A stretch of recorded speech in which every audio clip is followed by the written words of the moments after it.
Hello friends, welcome to knowledge mall. आज की video में हमेशा की तरह हम लोग देखेंगे लूसेंट के बुक से मॉक टेस्ट।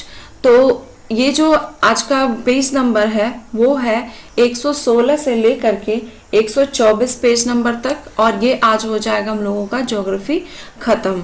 कल से हम लोग चलेंगे दूसरे चैप्टर की ओर।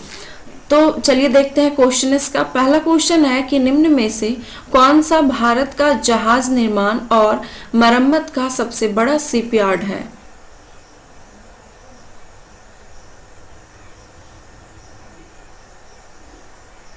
आंसर है इसका ऑप्शन बी, कोचीन, या फिर इसे कोची के नाम से भी जानते हैं।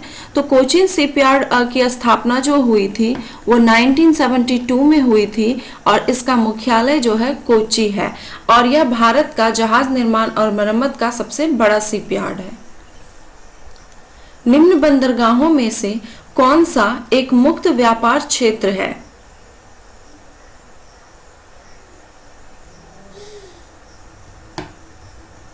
आंसर है इसका ऑप्शन ए, कांडला बंदरगाह, और यह जो है गुजरात में स्थित है तथा यह एक ज्वारीय बंदरगाह का एग्जाम्पल है।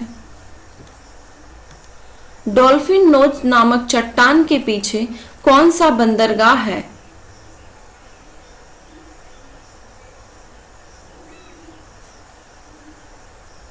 आंसर है ऑप्शन सी, विशाखापत्तनम। ये डॉल्फिन नोज नामक चट्टान के पीछे है, और यह जो है भारत का सबसे गहरा बंदरगाह है। क्वेश्चन है कि निम्न में कौन सा सुमेलित नहीं है।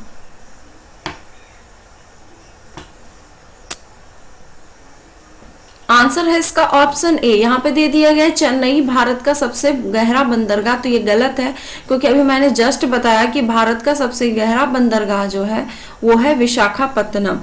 बाकी के ऑप्शन सही है। कोची ये जो है प्राकृतिक बंदरगाह है। जवाहरलाल नेहरू पत्तन ये भारत का एकमात्र मशीनीकृत बंदरगाह है, और कांडला ये ज्वारीय बंदरगाह है। भारत की राष्ट्रीय जनसंख्या नीति 2000 के अनुसार निम्न में से किस एक वर्ष तक जनसंख्या स्थिरता प्राप्त करने का लक्ष्य है।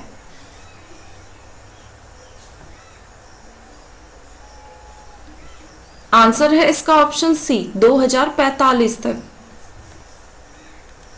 निम्न वर्षों में से किस एक वर्ष को भारतीय जनसंख्या के इतिहास में महान विभाजक वर्ष कहा जाता है।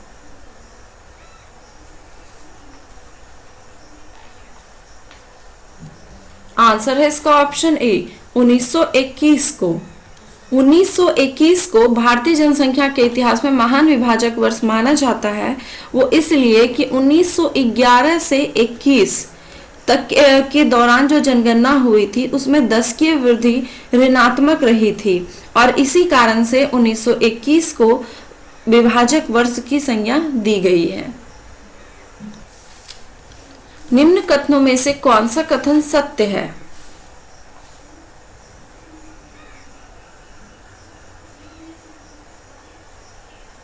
आंसर है इसका ऑप्शन ए, केवल 1 और 2 सत्य है। कहता है कि जनगणना 2011 का शुभंकर प्रगणक शिक्षिका थी, ये सही है। फिर है कि इस जनगणना का आदर्श वाक्य हमारी जनगणना हमारा भविष्य था, ये भी ऑप्शन सही है। तीसरा ऑप्शन देख लेते हैं। कहता है कि स्वतंत्र भारत की यह 12वीं जनगणना थी, तो ये गलत है कि स्वतंत्र भारत की जो है यह 7वीं जनगणना थी।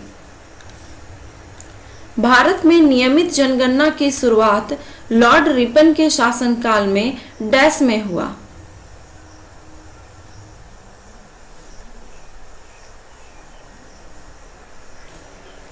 आंसर हो जाएगा इसका ऑप्शन बी, 1881 में। और भारत की जनगणना की शुरुआत जो हुई थी वह 1872 में हुई थी, और ये लॉर्ड मेयो के शासनकाल में हुई थी।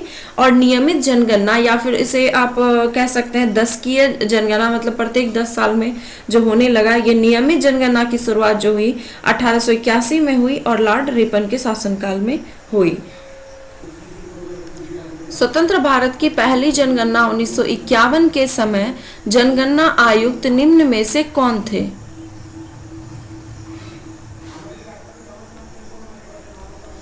आंसर है इसका ऑप्शन सी, R.A. गोपाला स्वामी। निम्न कथनों में से कौन सा कथन सत्य है?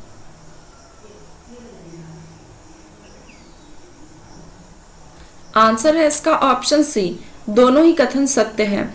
कहा गया कि भारत में पहली बार जनगणना 1872 में हुई थी, तो ये बिल्कुल सही है। फिर है दूसरा ऑप्शन कि जनगणना 2011 भारत की 15वीं जनगणना है, ये भी ऑप्शन सही है। अब यहाँ पे एक चीजें याद रख लीजिए, अगर आपसे पूछा जाएगा कि जनगणना 2011 भारत की कितवीं जनगणना है, तो वो 15वीं जनगणना है, क्योंकि इसमें 1872 की जनगणना को शामिल करते हुए ये भारत की 15वीं जनगणना है। अगर पूछ लिया जाएगा स्वतंत्र भारत की ये कितवीं जनगणना है, तब आंसर होगा 7वीं। स्वतंत्र पूछेगा तब ये 7वीं हो जाएगा, और अगर ऐसे पूछा जाएगा तो ये 15वीं। 2011 की जनगणना के अनुसार निम्न में से किस राज्य में जनसंख्या में भारी कमी आई?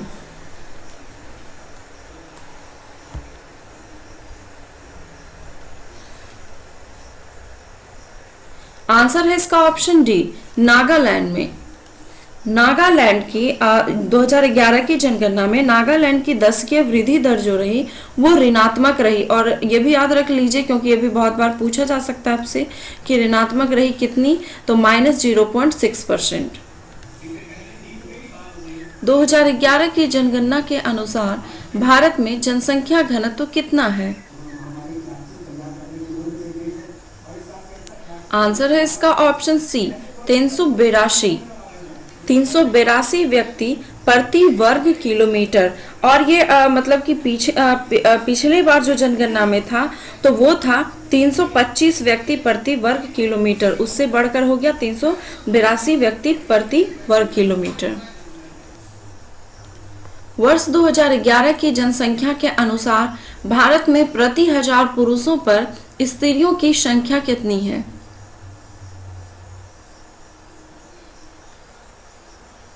आंसर है इसका ऑप्शन ए, 943। पिछली बार ये 933 था, 933 से बढ़कर 943 हो गया।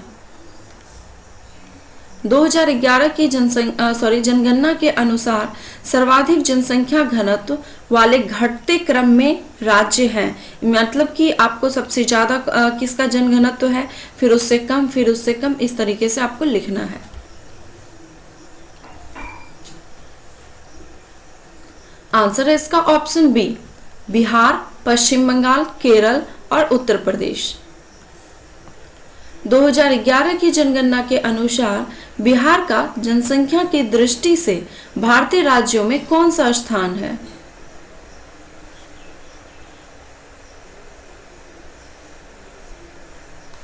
आंसर है इसका ऑप्शन सी, तीसरा स्थान है, तृतीय स्थान।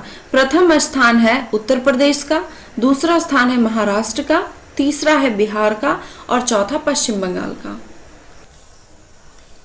निम्न में से कौन सा मिलान गलत है?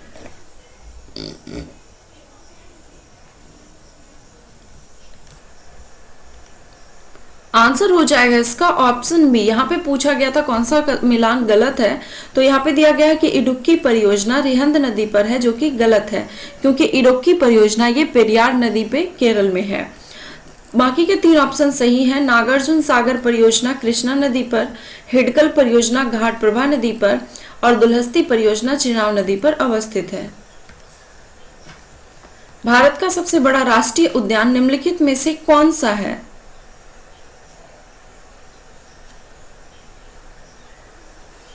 आंसर है इसका ऑप्शन बी, हिमिस।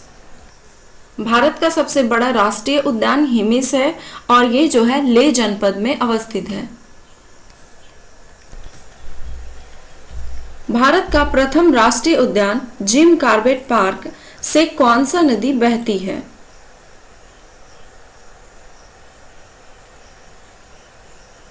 आंसर है इसका ऑप्शन ए, रामगंगा नदी। निम्नलिखित में से कौन सा अभयारण्य बिहार से संबंधित है?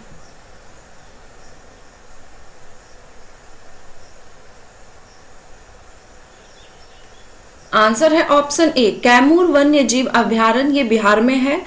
बाकी के तीनों ऑप्शन पलामू अभयारण्य, दालमा अभयारण्य और हजारीबाग वन्य जीव अभयारण्य, ये तीनों के तीनों झारखंड में है। सुल्तानपुर राष्ट्रीय उद्यान किस राज्य में स्थित है?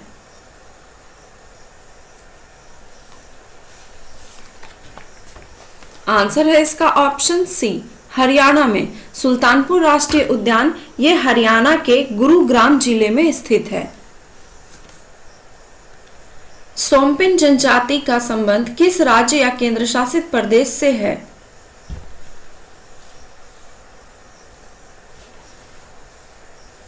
आंसर है इसका ऑप्शन ए, अंडमान निकोबार द्वीप समूह से। निम्न में से कौन सा नगर गंगा के किनारे नहीं बसे हुए हैं?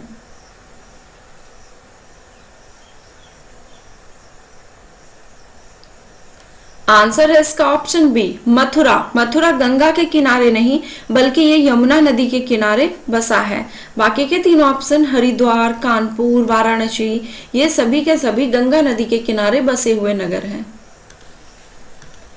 निम्न में से कौन सा क्षेत्र टोडा जनजाति का मूल निवास क्षेत्र है?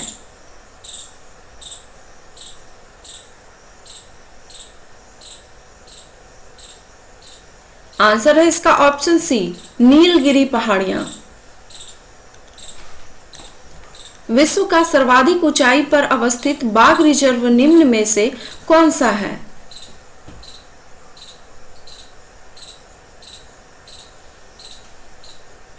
आंसर है ऑप्शन ए, नामदफा बाघ रिजर्व, और ये जो है अरुणाचल प्रदेश में स्थित है। रेड डाटा बुक है क्या?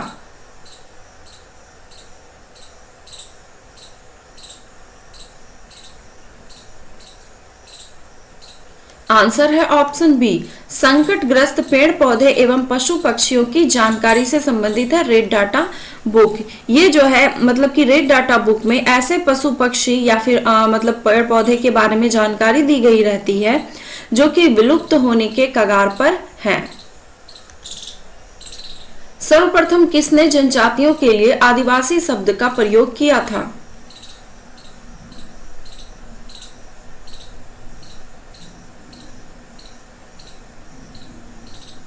आंसर है इसका ऑप्शन सी, ठक्कर बापा ने। जनजातियों की शैक्षणिक संस्था कहलाती है क्या?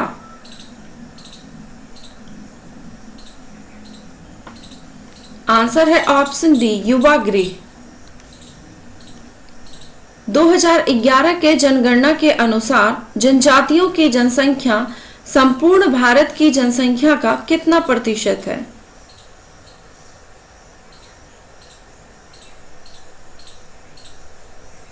आंसर है इसका ऑप्शन ए, 8.6%।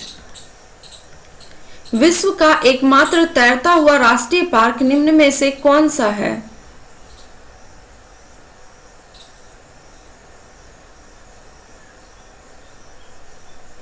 आंसर है इसका ऑप्शन सी, केबुल लेमजाओ, और ये मणिपुर में स्थित है, लोकटक झील में। वेदांतगल अभयारण्य किस पशु या पक्षी के लिए संरक्षित है?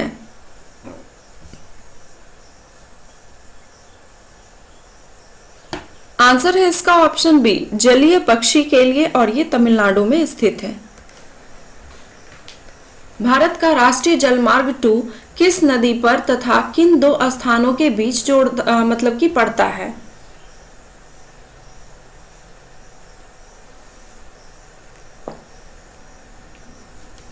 आंसर है इसका ऑप्शन बी कि राष्ट्रीय जलमार्ग 2 जो है ये ब्रह्मपुत्र नदी पर पड़ता है और ये सदिया से धुबरी के बीच पड़ता है।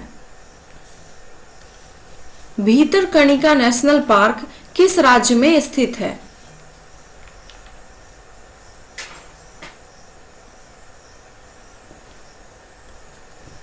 आंसर है ऑप्शन ए, ओडिशा में। और इस नेशनल पार्क में मैंग्रोव वनों की कई प्रजातियां पाई जाती हैं। भारतीय संविधान की धारा 246 के अनुसार देश की जनगणना कराने का दायित्व किसे सौंपा गया है?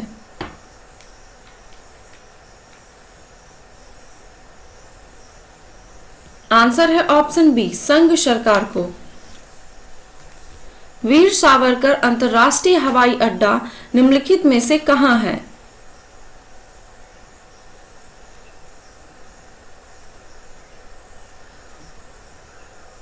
आंसर है ऑप्शन सी, पोर्ट ब्लेयर में। जनगणना 2011 के अनुसार सर्वाधिक 10 की वृद्धि दर वाला राज्य कौन सा है?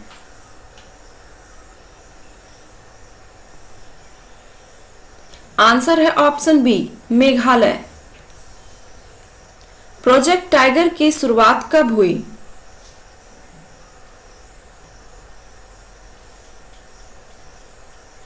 आंसर है ऑप्शन सी, 1973 में। निम्नलिखित में से कौन से राष्ट्रीय उद्यान बाघ संरक्षण परियोजना के अंतर्गत शामिल हैं?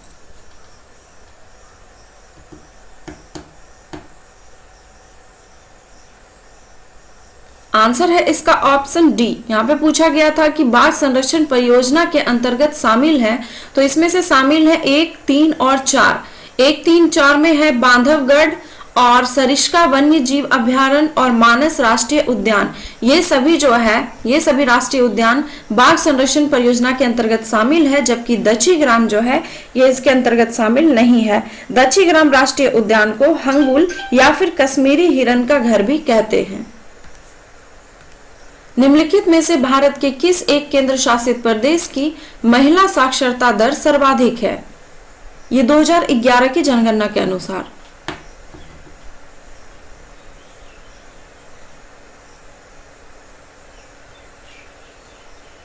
आंसर है इसका ऑप्शन डी, लक्षद्वीप का। और इसमें अगर न्यूनतम पूछा जाए कि न्यूनतम महिला साक्षरता दर सर्वाधिक केंद्र शासित प्रदेश का, तो आंसर होगा दादर एवं नागर हवेली, और लक्षद्वीप का जो है वो 87.9% है। और न्यूनतम दादर नागर हवेली का जो है वो है 64.3%। प्रोजेक्ट टाइगर की शुरुआत भारत के किस प्रधानमंत्री ने की थी?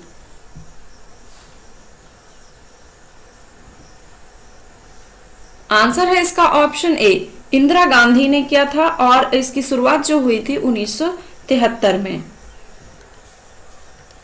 निम्नलिखित में से कौन सा मिलान गलत है?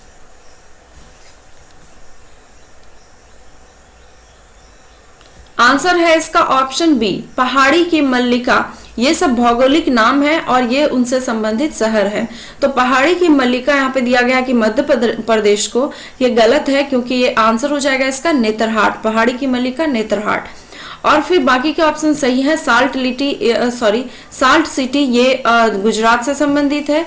डायमंड हार्बर कोलकाता को, और अरब सागर की रानी कोची को कहा जाता है। राष्ट्रीय जलमार्ग अधिनियम 2016 के अनुसार देश में राष्ट्रीय जलमार्गों की कुल संख्या कितनी है?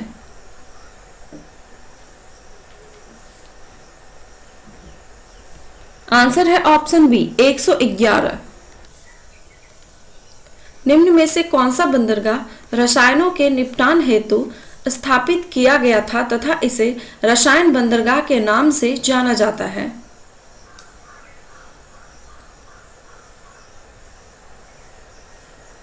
आंसर है इसका ऑप्शन डी, दाहेज बंदरगाह, जो कि गुजरात में है। जनसंख्या घनत्व का तात्पर्य है?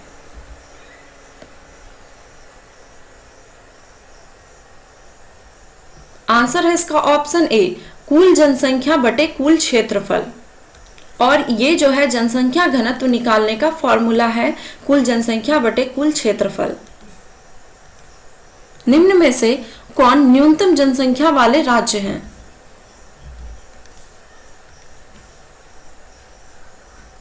आंसर है इसका ऑप्शन ए, मिजोरम। और ये 2011 की जनसंख्या के अनुसार न्यूनतम जनसंख्या वाला राज्य है मिजोरम। प्रथम स्थान पर आता है इसमें सिक्किम, दूसरे स्थान पर मिजोरम। और ऐसे क्वेश्चन जो पूछे जाते हैं तो आप ध्यान दीजिएगा, ये ऑप्शन बेस्ड होते हैं, क्योंकि सबसे न्यूनतम जो होता है, सबसे न्यूनतम जनसंख्या वाला राज्य मैंने अभी बताया सिक्किम है, उसके बाद न्यूनतम है मिजोरम का, उसके बाद है फिर अरुणाचल प्रदेश का, फिर आता है नंबर गोवा का, और सबसे लास्ट में आता है ये नागालैंड का। तो इस तरह के क्वेश्चन आपको ऑप्शन बेस्ड पूछे जा सकते हैं। आंसर क्वेश्चन है कि कश्मीरी महामृग पाया जाता है?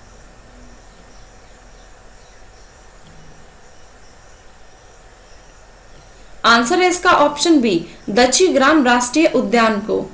और जैसा कि मैंने पहले भी बताया आपको क्वेश्चन में, जिसमें दक्षिग्राम राष्ट्रीय उद्यान ऑप्शन में था, कि इसे जो है हंगुल या कश्मीरी हिरन का घर भी कहते हैं। और यहाँ पे पूछा भी गया है कि कश्मीरी महामृग कहाँ पाया जाता है, तो दक्षिग्राम राष्ट्रीय उद्यान में पाया जाता है। भारत के किस पक्षी अभयारण्य में साइबेरिया सारस प्रजनन हेतु प्रवास करते हैं? आंसर है इसका ऑप्शन सी, केवलादेव घाना राष्ट्रीय पार्क, जो कि भरतपुर राजस्थान में है। गारो खासी जयंतिया जनजाति का संबंध किससे है?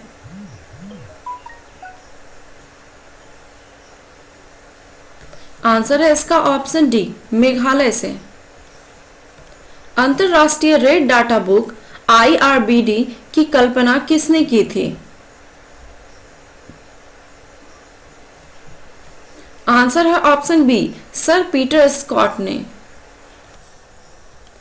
निम्न में से कौन सा मिलान गलत है?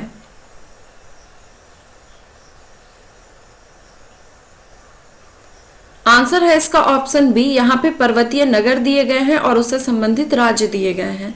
तो यहाँ पे दिया गया है कि पहलगांव ये उत्तराखंड में है, जो कि गलत है, क्योंकि पहलगांव जो है ये जम्मू कश्मीर में स्थित है। बाकी के ऑप्शन, गुलमर्ग ये जम्मू कश्मीर में, ये ऑप्शन सही है। दार्जिलिंग पश्चिम बंगाल में, ये भी सही है। और डलहौजी ये भी पर्वतीय नगर है और ये हिमाचल प्रदेश में स्थित है। सर्वाधिक लिंगानुपात वाले केंद्र शासित प्रदेश निम्न में से कौन सा है 2011 की जनगणना के अनुसार?